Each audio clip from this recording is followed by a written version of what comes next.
हरि। जय सचिदानंद जी। जय श्री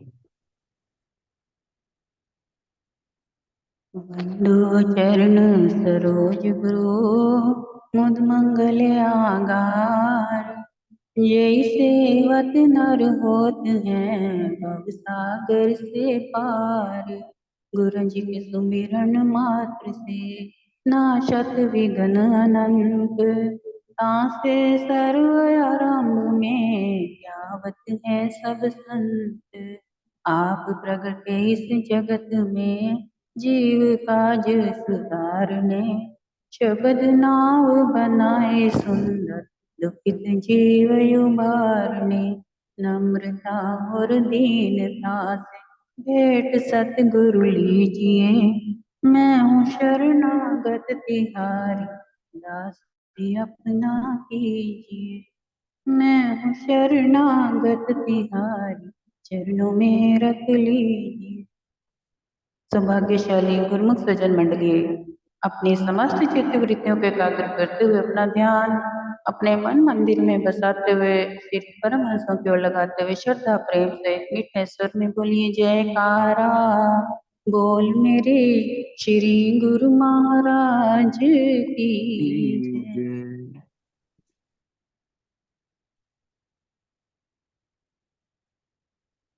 गुरुमुखो, सबसे पहले तो आज के आपको शुभ जन्म दिवस की श्री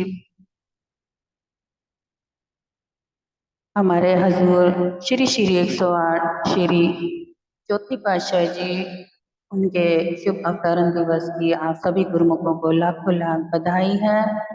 और आज की डबल डबल मुबारकें हैं, बधाइयाँ हैं। आज हमारे श्री प्रभु श्री राम भगवान जी भी अयोध्या में पधारे हैं और वहाँ पर उनकी प्राण प्रतिष्ठा मूर्ति स्थापना हुई। उसकी भी आप सभी गुरुमुखों को लाखों लाख बधाई है। गुरुमुखों, आज श्री राम भगवान के ऊपर हम थोड़ा सा प्रसंग सुनाते हैं कि जैसे कि 4 प्रकार के राम हैं। जैसे एक राम दशरथ का बेटा, एक राम,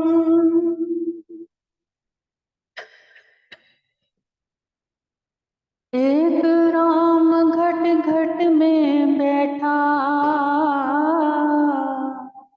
एक राम का जगत पसारा, एक राम तीनों से न्यारा। एक राम तीनों से न्यारा, वही है सबका पालनहारा,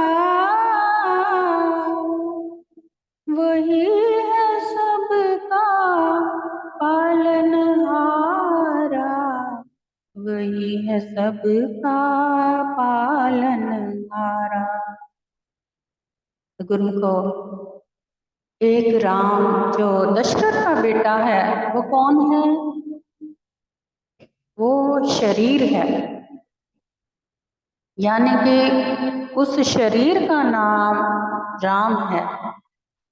और एक राम जो घट घट में बैठा है उसका क्या नाम है? उसका नाम आत्म राम है। यानी जो हमारी आत्मा है, ये हर घट में सभी जितने भी जीव हैं सबके घट में आत्मा राम बैठ करके ये सारा संसार की रचना हो रही है। इसी प्रकार अब तीसरा राम जो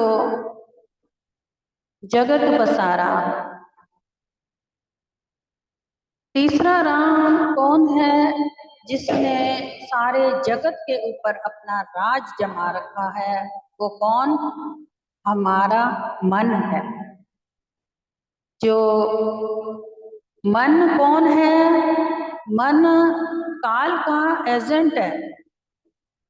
मन क्या करवाता है? वो जैसे जैसे काल उसको इशारा करता है उस काल के इशारे के द्वारा ही वो काम करता है, क्योंकि वो काल का एजेंट है। तो मन जो है काम, क्रोध, लोभ, मोह, अहंकार इस प्रकार के काम करवाता है। और जो घट में बैठा आत्म राम है, जो घट घट में है, उसका तो किसी को कोई कभी विचार ही नहीं आता कि आखिर वो जो अंदर बैठा राम है, वो अंदर बैठा हुआ सोया हुआ है, तो उसको हमें जगाना है। लेकिन कैसे, किस प्रकार से जगाएं? ये जो है गुरु जो है, गुरु ही ये रास्ता बता सकते हैं कि अंदर के आत्म राम को हमने कैसे जगाना है, और जो काल का एजेंट मन राम है, उससे हमें अपने आप को कैसे छुड़ाना और कैसे उसके माया से अपने आप को बचाना है। इस प्रकार से जो अब ये 3 राम हो गए, अब चौथा राम जो कौन है, जो तीनों से न्यारा है। और जो तीनों से न्यारा है, ये कौन है? ये वही है जो तीनों में समाया हुआ सर्वव्यापी परम परमात्मा, जो निराकार के रूप में ज्योत है। वो ज्योत ही है जो सभी प्रकार के राम में रमा हुआ है। और राम का नाम जो है, वो केवल नाम से काम नहीं है। नाम से काम नहीं चलेगा जब तक से राम का नाम रमा नहीं जाएगा अपने अंदर। और अगर हमने उस नाम को अपने अंदर रम लिया, तब वो तीनों राम मिल करके चौथा राम बन करके हमारे तीसरे तिल पर, यानी यहाँ पर नजर आएगा। और उसका प्रकाश जो है, उसके प्रकाश में रह करके जिस जीव का जीवन व्यतीत होगा, वो जीवन संपूर्ण हो उठेगा। क्योंकि तीसरा राम जो है, चौथा राम जो है, यही जगाता है, यही सारी सृष्टि का मालिक है, यही हमारा पालनहारा है, और इसी के बदौलत हमारा ये संसार है। अब रही बात कि जो राम दशरथ का बेटा है, तो फिर वो कौन है? गुरुमुखो, जो राम भगवान दशरथ का बेटा है, वही परमात्मा ने अपना रूप धारण करके त्रेता युग में अवतार लिया, जिससे कि सभी जीवों को, सभी जीव आत्माओं को जागृत करने के लिए, उनको परमार्थ का रास्ता दिखाने के लिए, और परमात्मा ने अपना स्वरूप जो है उस राम में अपना डाल करके सारे संसार को प्रकाशित किया, जिससे कि हर जीव आत्मा जो है वो भटकने से बचे और आत्म रूपी राम से मिल करके अपने जीवन को पूर्ण कर सके। और इसमें भी शरीर को अगर हम केवल मूर्ति समझ करके पूजा करें, तो ये फिर हम बाहर की ही दुनिया में भटक रहे हैं, ना कि हम अपने अंदर की दुनिया में पहुंच सकते हैं। क्योंकि शरीर को अगर किसी ने शरीर जाना है, तो शरीर क्या है? शरीर का कोई भी वजूद नहीं है गुरुमुखो, क्योंकि शरीर जो है ये 5 तत्वों का बना हुआ पुतला है। करने वाले तो अहंकार यहाँ तक भी करके दिखा देते हैं कि शरीर पर पहनना हुआ जो चोला है उसके ऊपर भी इतना अहंकार जमाते हैं कि जैसे कि हमसे बड़ा कोई धर्मात्मा ही नहीं है। तो गुरुमुखो, यहाँ तक कि हमारा जो शरीर 5 तत्वों का है, ये भी अगर हमारे साथ नहीं जाने वाला तो भला तन पर पहना हुआ चोला क्या वो साथ जाएगा, जिसका अहंकार दिखाएं हम। तो ये श्री राम भगवान ने भी अपने समय के रहते हुए त्रेता युग में ये दर्शाया कि रावण रूपी जो संत था, भले ही वो अपने आप में बहुत बड़ा संत था, लेकिन उसने संत के रूप में चोला जो डाल करके सबके साथ धोखा किया, पर नारी पर बुरी नजर डाली। तभी श्री राम भगवान ने परमात्मा रूपी आत्मा अंदर से उजागर जब होती है ना, तो सारे जग को प्रकाशित कर देती है।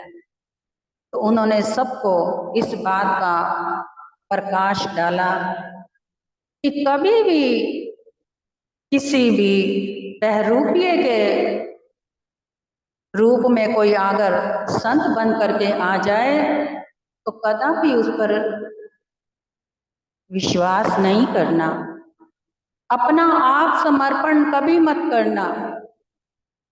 जिस प्रकार से सीता माता ने उस रावण को संत जान करके उसकी बातों में आ करके उसके साथ चल दी, इस प्रकार से ये जो समय है महाकलयुग का समय है, और इस महाकलयुग के अंदर विश्वास नाम का अंश जो था अब वो समाप्त हो चुका है। अगर किसी को विश्वास जमाना है, अगर सच्ची प्रीति प्रभु से लगानी है, सच्चा राम पाना है, तो अपने अंदर अपने घट के अंदर बैठ करके सच्ची श्रद्धा प्रेम से उसको पुकारे। किसको? जो एक ही राम है, जो हमारे घट घट में वास करता है, आत्म राम। उस आत्मा को जागृत करना है, लेकिन वो जागृत कैसे होगी? वो जागृत करने के लिए गुरुमुखो किसी सच्चे संत का सहारा लेना अति आवश्यक है। संत भी वो हो जो भटके ना खुद भी, और अपने शिष्य को भी कभी भटकाए ना, खुद भी सही राह पर हो और अपने शिष्य को भी सही मार्ग दर्शा करके उसका जीवन रोशनमयी कर सके। तो इस प्रकार से जैसे एक उदाहरण के तौर पे आपको एक बात बताते हैं कि जैसे कि एक चोर था, उसको चोरी करने की आदत थी और वो चोरी किया करता था। लेकिन एक बार उसके मन में आया कि कहीं सत्संग हो रहा है, तो आज मन बहुत करता है कि मैं भी इन संतों की शरण में जा करके सत्संग सुनूं। और वो सत्संग सुनने बैठ गया। सत्संग सुनते सुनते उसके अंदर से भाव उत्पन्न हुआ कि मैं अपना सब कुछ इन्हीं संतों के चरणों में समर्पण कर दूं। तो उसने जब सत्संग समाप्त हुआ तो संत से कहा कि मैं अपने आप को आपके चरणों में समर्पित करना चाहता हूँ, मुझे नाम की दीक्षा दें जिससे कि मेरा जीवन भी धन्य हो जाए। तो वो संत भी कोई मामूली संत नहीं थे, कोई छलावे वाले संत नहीं थे, आखिर वो भी ज्ञानी ध्यानी और बहुत पहुंचे हुए संत थे। और वो जानते थे अंदर से कि ये जो आया है ये चोर चोरी करता है और इसको सही मार्ग दर्शाना हमारा काम। उन्होंने उससे पूछा कि तू क्या करता है? तो उसने साफ साफ कह दिया कि मैं चोरी का काम करता हूँ, मैं घर घर जाकर चोरी करता हूँ। तो संत ने कहा ठीक है, हम तेरे को नाम दे देंगे, लेकिन हमारी तेरे को 4 शर्तें वो माननी होंगी। और 4 शर्तें क्या थी कि पहली शर्त कि किसी गरीब के घर चोरी नहीं करनी, और दूसरी शर्त कि झूठ नहीं बोलना है, और तीसरी शर्त कि किसी का नमक खा करके हराम नहीं करना, और चौथी शर्त क्या थी कि किसी को जैसे कि तुम्हारा अपना दंड है वो किसी दूसरे पे नहीं थोपना कि जो कि दूसरे को सजा मिले, परम अगर तुम कोई उल्टा करो तो दंड उसको भोगना पड़े। तो यानी कि ये 4 शर्तें जो हैं, अगर ये मंजूर हैं तो हम तेरे को नामदान अवश्य देंगे। तो उस चोर ने संतों के चरण में बैठ करके विनय की, प्रभु आपकी मुझे हर शर्त मंजूर है, क्योंकि मैंने अपना आप समर्पण आपके आगे किया है, तो इसलिए मुझे आपकी सभी शर्तें मंजूर है। अब चोर ने वो नामदान की दीक्षा लेकर के चल दिया।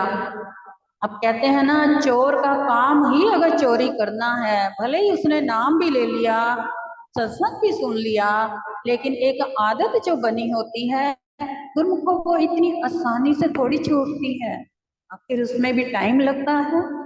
जिस प्रकार से बहुत मैला कुचैला कपड़ा होता है, उसको साबुन लगा लगा करके बार बार धोना पड़ता है, बार बार साबुन लगा लगा के उसको डंडों से पीटना पड़ता है, तब जाकर के उसके अंदर से मैल समाप्त होती है। तो बार बार यानी कि सत्संग सुने, बार बार नाम सिमरन करें, परमात्मा का ध्यान करें, उससे क्या होगा कि हमारा अंदर से जो मन है, वो कपड़ा रूपी मन जो कई सदियों से मैला कुचैला है, जिसके कारण हमारा आत्म राम सोया हुआ है, तो उसको हमने जगाना है। तो इस प्रकार से अब वो चोरी भी करे, सत्संग भी जाए और नाम भी जपे, पूजा पाठ में भी ध्यान दे। अब धीरे धीरे एक दिन उसके अंदर ऐसा परिवर्तन आया कि एक बार जब मन में आया कि संतों ने कहा था कि किसी गरीब के घर चोरी नहीं करनी, तो ऐसा करता हूँ कि किसी राजा के घर में चोरी करता हूँ। तो वो राजा के घर गया चोरी करने। जब उसने चोरी करी, सारा सामान एकत्र करके गट्ठर सा बना करके बांध दिया। उसके बाद उसने देखा कि जैसे कुछ एक चीज सी लटक रही है, ये क्या है? एक पोटली सी छोटी सी है, तो देखूं भला इसके अंदर क्या है। तो उसने खोली, तो उसमें एक कटोरी रखी थी। उसमें जब सोचा अंधेरा है, तो उसने सोचा चख कर तो देखूं क्या है। उसने देखा वो नमक था। अब उसने जैसे ही नमक चखा तो उसको अपने गुरु की याद आ गई कि गुरु ने कहा था कि किसी का नमक खा करके हराम नहीं करना। तो जैसे ही उसके मन में ये बात आई, उसने क्या किया, जितना भी सामान गट्ठर बंधा हुआ था वहीं का वहीं छोड़ दिया। और फिर उसके मन में विचार आया कि मेरे गुरु ने कहा था झूठ नहीं बोलना। तो राजा जो था, वो तो चोर जो था वो तो चुप गया, और चुप करके सारी घटना देखने लगा कि जैसे ही दिन उजाला हुआ, राजा ने देखा इतना सारा सामान बंधा हुआ है, तो लेकिन चोर लेकर भी नहीं गया। तो आखिर ऐसा कौन सा चोर है? तो राजा ने अपने शहर में सारा ढिंडोरा पिटवा करके सारे चोर एकत्र करवाए कि आखिर इनमें से कौन सा चोर है जिसने सामान इतनी हिम्मत करी कि हमारा सारा सामान बांध करके चोरी करने लगा था, तो इनको दंड दिया जाए। तो इतने में जो असल चोर था वो सब देख रहा था, सुन रहा था। फिर उसको अपने गुरु की याद आई कि अपना दंड जो है किसी के ऊपर माथे नहीं मढ़ना, किसी को दोष में नहीं रखना। इतने में वो एकदम से उठ करके बाहर आ गया, राजा के सामने कहने लगा कि महाराज ये सब निर्दोष हैं, असल चोर तो मैं हूँ। तो राजा हैरान कि इसने अपने आप को चोर कैसे कह दिया, वो भी सबके सामने आकर के। ये भी बड़ी हिम्मत की बात है कि चोर अपने आप को कहे कि मैंने चोरी करी है, मैं चोर हूँ। राजा खुश हुआ इस बात से। फिर राजा ने पूछा, अगर तू चोरी करने आया था तो ये सामान तूने बांध करके क्यों रखा, तो लेके क्यों नहीं गया? फिर उसने बताया कि इस प्रकार से मेरे गुरु का जो शर्तें हैं, गुरु का हुक्म है, मैंने वो माना और उन शर्तों के मुताबिक ये चोरी नहीं कर पाया और ना ही यहाँ से भाग पाया। तो राजा को इस बात के ऊपर बड़ा मान हुआ। उसने कहा, धन्य है वो गुरु जिसने तेरे जैसे इतने माने हुए चोर का सुधार कर दिया, जिसका जीवन जो था वो कहाँ से कहाँ लायक बना दिया।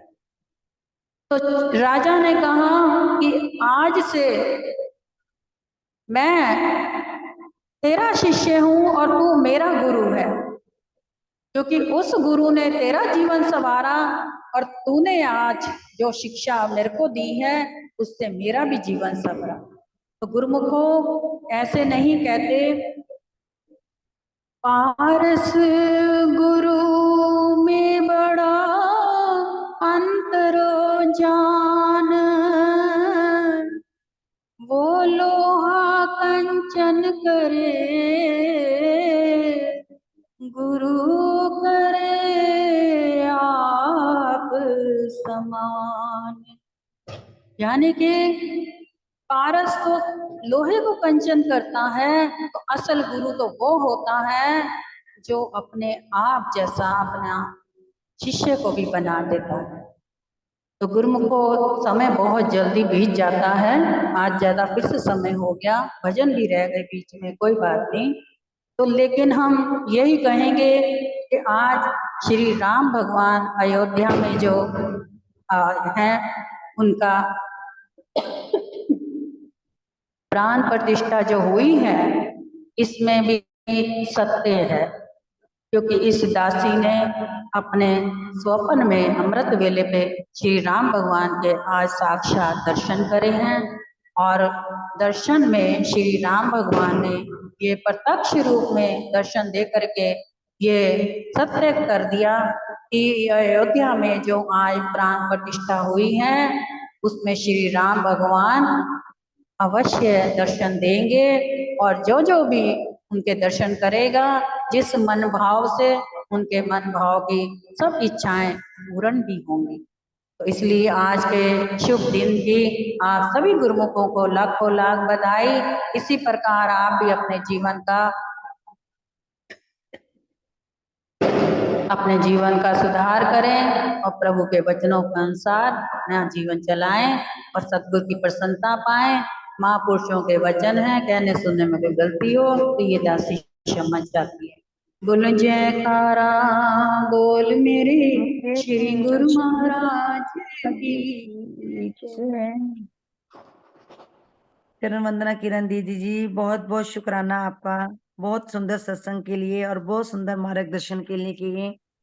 हमारी प्रभु जी के श्री चरणों में हमेशा हमेशा यही विनती है, प्रभु राम जी के चरणों में यही विनती है कि आप ऐसे स्वस्थ रूप में रहकर सत्संग की सेवा करें और